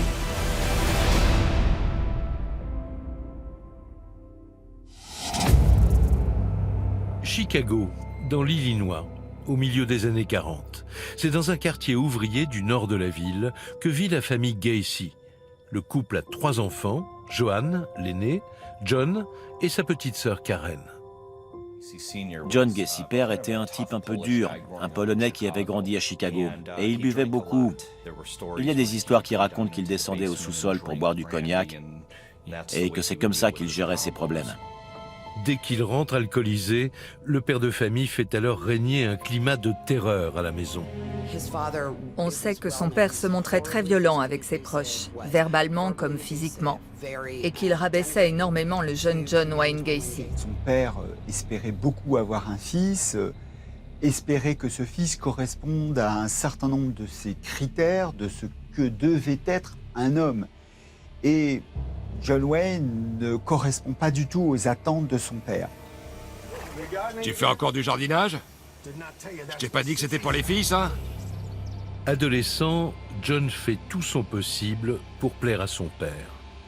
Mais il cache des secrets inavouables, des secrets que sa mère va finir par découvrir. John? Qu'est-ce que tu fais, John? Gacy a un éveil à la sexualité un petit peu particulier parce que il va se faire prendre un peu la main dans le sac. Son truc, dès qu'il a 13-14 ans, en fait, c'est de respirer des sous-vêtements féminins. Et il va le faire notamment avec les sous-vêtements de sa mère, quand elle les met à sécher sur la corde à linge. Mais ça va beaucoup plus loin que ça, puisque des témoins de l'époque diront l'avoir vu jusqu'à aller dans la rue et fouiller les poubelles à la recherche de sous-vêtements. Et il en trouve et il les conserve. Il les conserve. Et sa mère va le découvrir. Sa mère va découvrir une planque où il entasse comme ça des sous-vêtements qu'il a soit retrouvés, soit carrément volés dans les jardins alentours. Après le lycée, John s'inscrit en école de commerce. Il veut réussir pour montrer à son père de quoi il est vraiment capable. Alors il fait un parcours sans faute et il sort diplômé en 1963. À l'âge de 22 ans, il peut enfin quitter la maison familiale. Il trouve un poste de vendeur et gravit tous les échelons. Pour mener à bien ses ambitions, il rejoint un réseau d'entraide et d'influence pour entrepreneurs, les Jaycees. Gacy voulait devenir un membre éminent de sa communauté, mais en réalité, il essayait lui-même de gagner un certain pouvoir. À cette époque, il fait la connaissance d'une jeune comptable, Marlene, qui travaille pour son magasin. La famille de Marlene était aisée et son père possédait 3 restaurants KFC. Gacy a dû voir là une opportunité de réussite. Après un an de relation, Marlene et John se marient en septembre 1964. Gacy enchaîne les succès. Les Jaycees lui donnent le titre d'homme de l'année et sa femme tombe enceinte de leur premier enfant. En février 1966, alors que Marlene est à l'hôpital en train d'accoucher, le jeune homme rejoint un collègue pour fêter la naissance. Cette soirée sera un tournant dans la vie de Gacy. À l'époque, le père n'assiste pas à l'accouchement, ça se fait pas, et il part en soirée avec un de ses collègues. Et c'est vraiment une soirée à l'ancienne, c'est-à-dire que pour fêter l'arrivée du bébé, et les types font la tournée des bars, à moitié avinés, enchaînant les bières, et en essayant de lever des nanas. T'en penses quoi? On ne devrait pas leur offrir un verre et voir ce que ça donne? Il n'est pas très à l'aise pour draguer. Et c'est son collègue qui lui dit « Mais tu sais, tu t'y prends mal. De toute façon, draguer les nanas, c'est compliqué. Autant aller directement vers ceux qui disent tout de suite oui. Ceux qui disent oui, c'est les hommes. » Gacy va finir par coucher avec son collègue. Ça a été la première expérience homosexuelle de Gacy. Le lendemain matin, comme si de rien n'était, John se rend au chevet de sa femme et de son fils nouveau-né. Gacy se montrait très affectueux vis-à-vis de son nouveau-né. Et ce n'était certainement pas son père qui lui avait appris ça. C'était naturel chez lui. Une vie de famille idéale. L'avenir semble leur sourire. John et sa femme déménagent dans l'Iowa car Gacy a de grands projets là-bas et il peut compter sur un appui de taille, le père de Marlene qui est à la tête d'une chaîne de restauration rapide. Le beau-père de John Wayne Gacy lui a offert un poste de manager au KFC dans l'Iowa. Ça a donné à Gacy l'occasion d'avoir un poste important. Et il voulait que tous les employés l'appellent colonel. Ce qu'ils ont fait. Gacy a rejoint la branche locale des Jaycees à Waterloo et il a grimpé dans la hiérarchie jusqu'à devenir président des campagnes de recrutement. John prend son rôle chez les Jaycees très au sérieux et il met un point d'honneur à étendre leur influence. Pour rameuter de nouveaux membres, Gacy invitait d'autres hommes à ses fêtes où il y avait des prostituées. Il organisait des orgies dans des hôtels avec diffusion de films pornographiques aux autres hommes affiliés aux Jaycees. Gacy montrait que c'était quelqu'un d'important, que c'était le type cool, le bon pote. Et une fois de plus, ça lui donnait de l'importance. Ça lui donnait une certaine notoriété auprès des autres membres des Jaycees. Offrir des services sexuels permet à Gacy de faire adhérer de plus en plus de membres. En récompense, il obtient le poste de vice-président local des Jaycees en 1967. La même année, la famille accueille son deuxième enfant. Gacy a l'air comblé. Pourtant, son attirance secrète pour les hommes refait surface. John Wayne Gacy a une habitude, c'est d'embaucher quasi exclusivement des hommes, et des hommes plutôt jeunes, voire très jeunes. Et là, il va s'avérer être un patron extrêmement pervers et retors. C'est-à-dire qu'on est très loin du bon père de famille. Parmi ces jeunes recrues, il y a un garçon, Donald, âgé de 15 ans, sur qui Gacy a jeté son dévolu. John Gacy va le prendre un peu sous son aile d'une manière un petit peu spéciale, c'est-à-dire qu'il va s'occuper de lui en échange de faveurs sexuelles rémunérées. Gacy lui a offert $50 pour une fellation. Et $50 à cette époque, c'était une fortune. En même temps, John Wayne Gacy attire aussi chez lui d'autres jeunes garçons qu'il paye en échange de services sexuels. Il va arriver à les mettre dans une situation d'emprise mentale et ses employés vont se retrouver piégés par cette emprise, coincés et obligés d'accepter ce qu'il va leur imposer. Mais l'une des victimes de Gacy, Donald Voorhees, venait d'une famille très influente. Donald Voorhees est le fils d'un sénateur de l'Iowa qui fréquente Gacy. Il est même sur le point de s'engager en politique avec lui. En mars 1968, l'adolescent avoue tout à son père. Ses aveux vont provoquer la chute de John Gacy.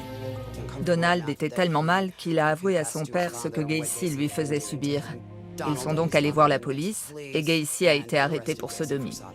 Cette enquête un peu explosive qui lui saute au nez à John Wayne Gacy, c'est un petit peu la bascule dans son existence. Pourquoi? Parce que autant c'était un entrepreneur, un manager respecté avant, autant du jour au lendemain, il se transforme en pestiféré. Son monde s'écroule. Gacy perd tout.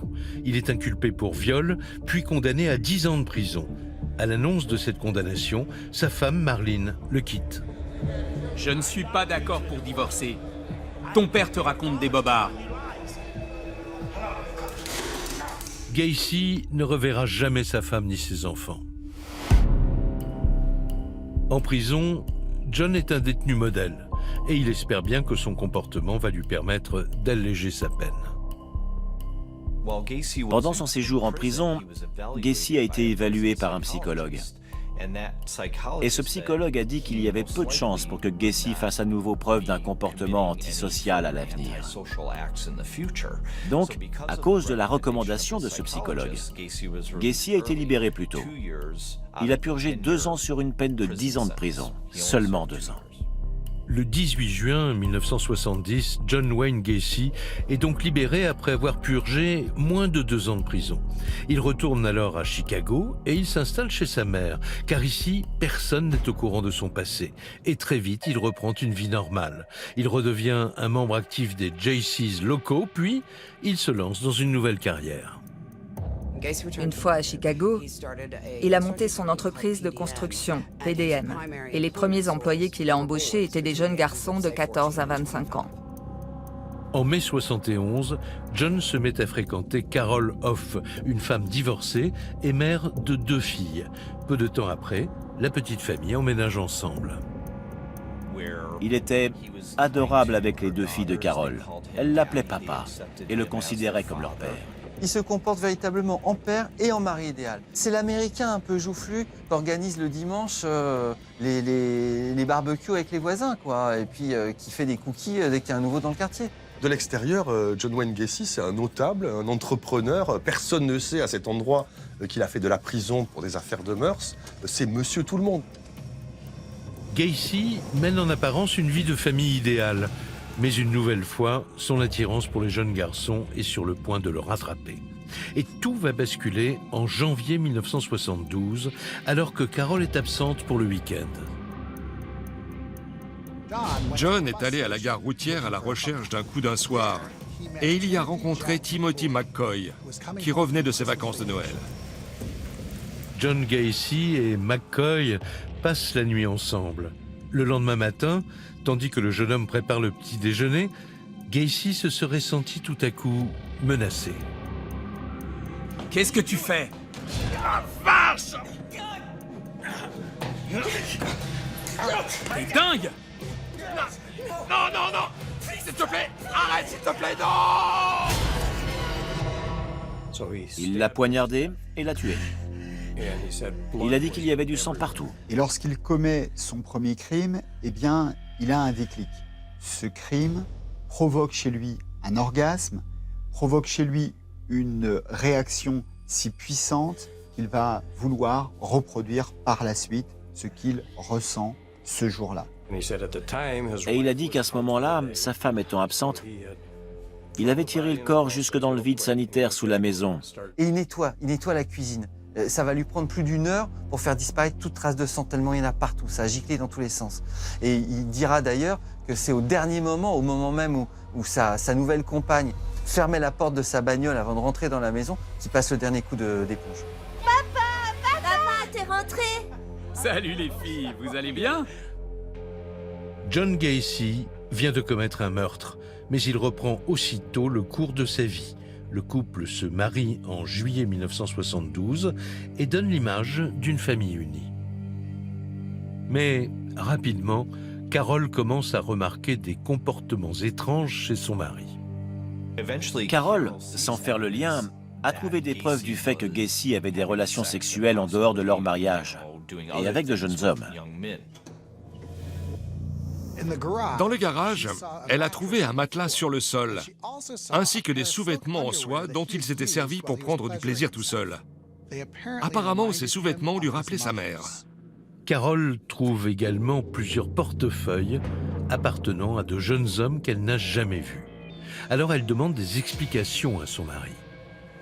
John. John, reste là. Je suis allée dans le garage. Qu'est-ce qui se passe? C'est quoi ce portefeuille? Pourquoi tu fouilles dans mes affaires, Carol? Carol se plaint ensuite auprès de John d'une odeur nauséabonde provenant du vide sanitaire. C'est l'odeur du cadavre de Timothy McCoy. John le recouvre alors de ciment.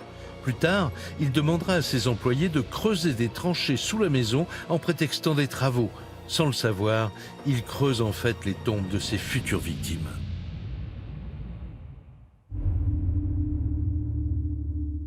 Après 3 ans de mariage, le couple est au plus mal. John n'arrive plus à faire semblant.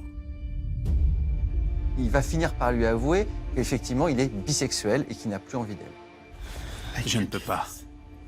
Et elle a commencé à faire le lien avec tout ce qu'elle avait remarqué. Pourquoi y a-t-il un matelas dans le garage? Pourquoi Gacy traîne-t-il avec de jeunes garçons? Et donc forcément, à un moment donné, c'en était trop pour elle. Carol et Gacy divorcent en 1976. À cette époque, John n'a tué qu'une seule fois, il y a 4 ans. Mais désormais célibataire, ses vieux démons s'apprêtent à le rattraper.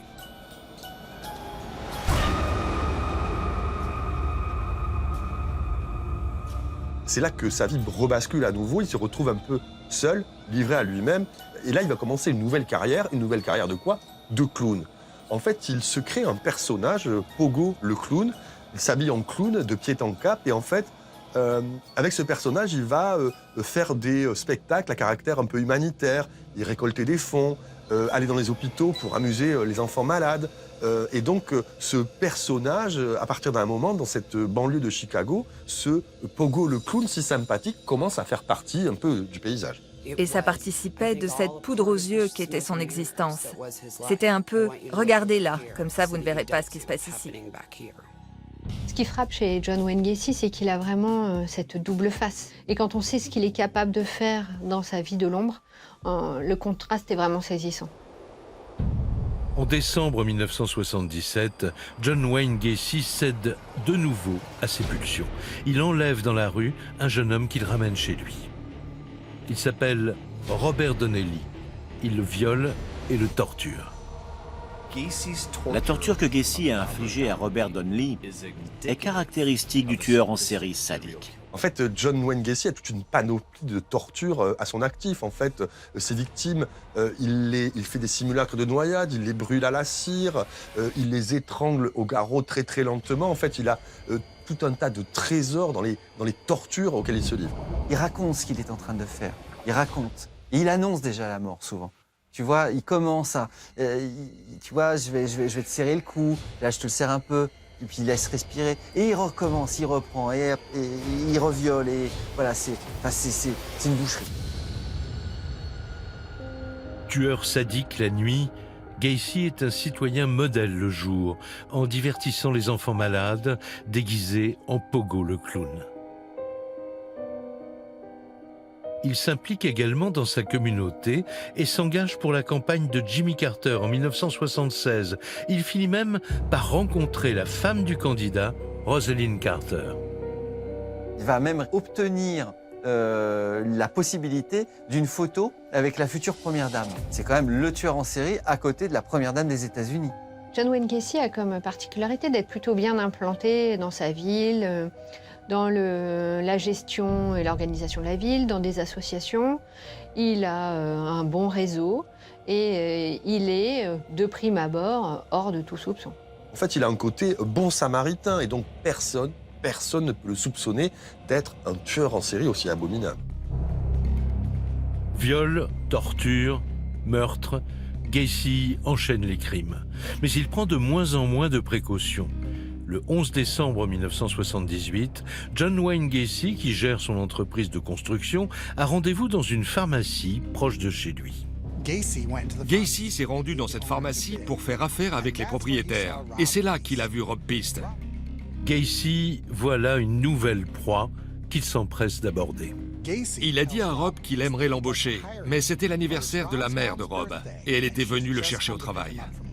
Hé, maman, il y a un monsieur qui veut me parler d'un job. Je vais faire un tour dans les allées. Quand je reviens, on rentre et on fête ton anniv. Pendant que sa mère patiente à la pharmacie, Rob se rend en toute confiance chez Gacy.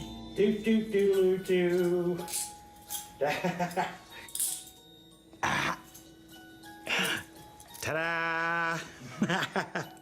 Comment vous avez fait? Donne tes mains, je vais te montrer.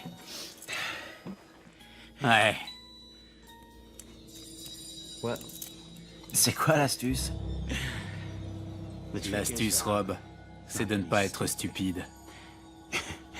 Tout le monde sait que pour enlever des menottes, il faut avoir la clé qui va avec.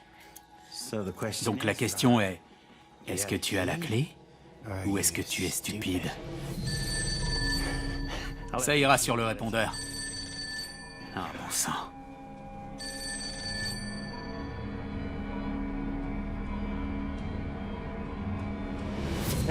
C'était la pharmacie. Il s'inquiète pour toi. On ferait mieux de te ramener et de t'enlever ces menottes. Tu as dit que tu ferais n'importe quoi si je te paye? Tu n'aimes pas les hommes, pas vrai? Non, monsieur. Alors, je vais devoir te violer.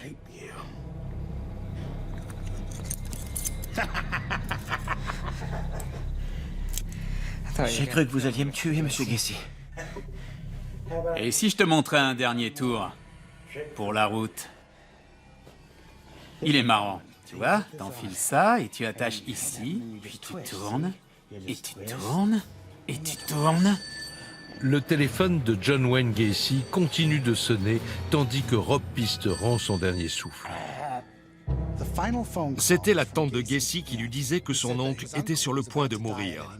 Donc Gacy a laissé le corps de Rob Pist et il est parti à l'hôpital. C'est la première erreur et la dernière erreur de John Gacy, puisque la rencontre s'est faite dans une pharmacie.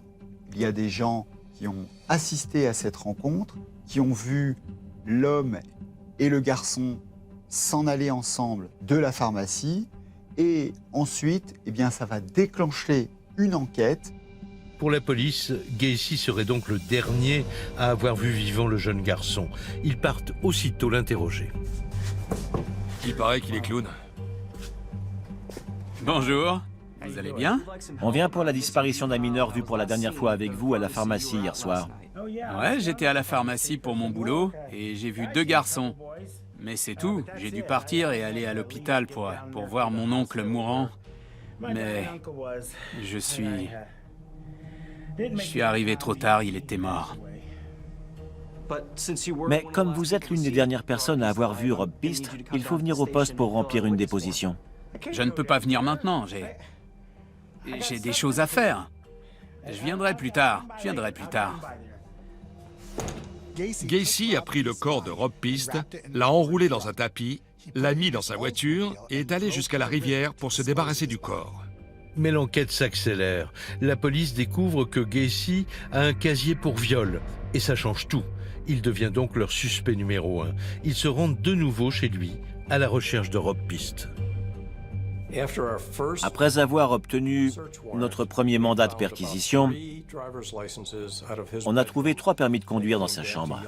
On a fait des recherches sur les garçons à qui ils appartenaient et on a vu qu'ils étaient portés disparus. Et certains avaient travaillé pour John Wayne Gacy. Sur place, la police trouve un ticket de caisse qui pourrait appartenir à Rob Pist, mais aucune trace du jeune garçon. Pour les policiers, Gacy reste pourtant le suspect numéro 1. Il n'y a pas grand-chose à se mettre sous la dent de plus, donc les policiers vont décider de procéder à une surveillance 24 sur 24 de John Gacy assez discrète. Quand on a commencé à surveiller Gacy, on espérait retrouver Rob en vie dans les jours suivants. En parallèle, la police enquête dans le plus grand secret sur la vie de Gacy et elle commence par interroger tous ses employés. Est-ce que vous avez remarqué des choses inhabituelles ou suspectes chez Gacy? Il avait 2 portefeuilles dans le garage avec leur carte d'identité toujours dedans et un permis valide encore pour 1 an. Et il a dit que ça appartenait à des personnes décédées. Vous pouvez répéter? Décédées. Plus en vie. Vous lui avez demandé comment il savait ça? Non. Un deuxième témoignage intrigue la police.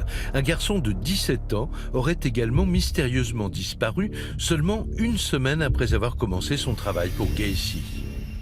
Pour les enquêteurs, plus de doute. Gacy est l'homme qu'ils recherchent. Alors ils lui mettent la pression et ne le quittent pas des yeux. La première fois que j'ai vu Gacy, on a entamé une conversation. C'était un vrai fanfaron. Vous êtes des agents fédéraux? Non, on enquête sur une disparition. Je ne sais pas pourquoi vous me suivez, moi. Je suis clown. Vous voulez un secret? Les clowns ne sont jamais punis. C'est vraiment ce qu'il a dit. Il frime de cette surveillance. Il est quand même soupçonné d'enlèvement, séquestration, voire meurtre d'un adolescent, mais il en joue, il frime. Gacy se croit intouchable. Pourtant, l'étau se resserre, car les indices s'accumulent. Des portefeuilles appartenant à des garçons portés disparus ont été retrouvés chez lui, et 2 témoins ont livré des informations capitales. Le 19 décembre 1978, 8 jours après la disparition de Rob Piste, la police obtient enfin la preuve de sa présence chez Gacy. Les inspecteurs ont déterminé que le ticket de caisse qu'ils avaient obtenu de leur première perquisition se trouvait dans la poche de Rob Piste, le soir où il avait disparu. Cela prouvait que Rob Piste était venu chez Gacy, et c'était suffisant pour obtenir un second mandat permettant des fouilles plus poussées. En attendant leur mandat, les enquêteurs continuent de suivre Gacy nuit et jour. Ne s'établit pas, je dirais, une proximité entre Gacy et les policiers chargés de sa surveillance, mais finalement l'un d'entre eux lui disant écoutez monsieur, depuis le temps que j'attends dans la bagnole, si je pouvais aller aux toilettes, autant aller chez vous. Et Gacy va laisser faire, va dire allez-y lieutenant. Et en allant aux toilettes, il va sentir qu'il monte des tuyaux, une odeur absolument suffocante, pestilentielle. Une odeur qu'il connaît, c'est l'odeur de la morgue, c'est l'odeur des cadavres à la morgue. Il en a eu la chair de poule. La police a des indices, mais ça n'est toujours pas assez pour obtenir un mandat. Alors, ils vont tenter un coup de poker. J'ai dit à Mike à la radio, Mike, on a un petit trafic de drogue là. Il vous a donné quoi? On a décidé de ne rien faire dans l'immédiat, on a mis ça dans notre poche et on allait voir ce qui se passerait.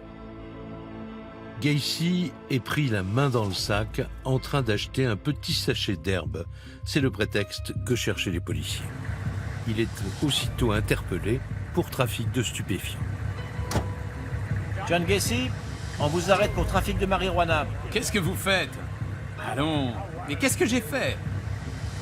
Le 21 décembre 1978, John Wayne Gacy est arrêté et la police peut enfin perquisitionner une deuxième fois son domicile à la recherche de Rob Piste ou de son corps. Là, pour le coup, on ne cherche pas des indices, on veut comprendre d'où vient l'odeur. Et on est même prêt à péter les murs s'il le faut. Et là, il pète le vide sanitaire. Et là, c'est le début de l'horreur. On découvre un véritable charnier humain dans ce vide sanitaire. On retrouve une multitude de corps de jeunes garçons mineurs qu'il a entassés dans le vide sanitaire de sa maison. Avec un décompte macabre absolument incroyable, on va trouver pas moins de 26 cadavres enfouis, certains endommagés par la chaux, sous la maison de John Wayne Gacy, sous la maison du clown. Inculpez-le. C'est Piste? Non. Ce corps est là depuis trop longtemps. Je pense qu'il y a des gosses partout là-dessous. Au fur et à mesure, on avait un autre corps découvert, 3 autres corps découverts. Tous les soirs, les médias avaient de quoi refaire un nouveau bilan. En fait, John Wayne Gacy, sous sa maison, avait créé son petit cimetière personnel.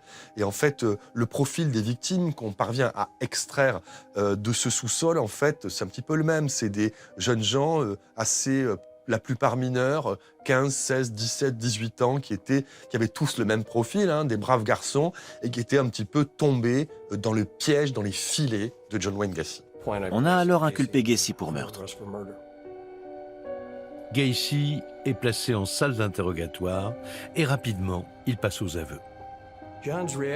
En entendant qu'il était inculpé pour meurtre, John est resté plutôt stoïque. Il va se rendre à l'évidence et il va raconter. D'ailleurs, il aura une jouissance à raconter tout ça.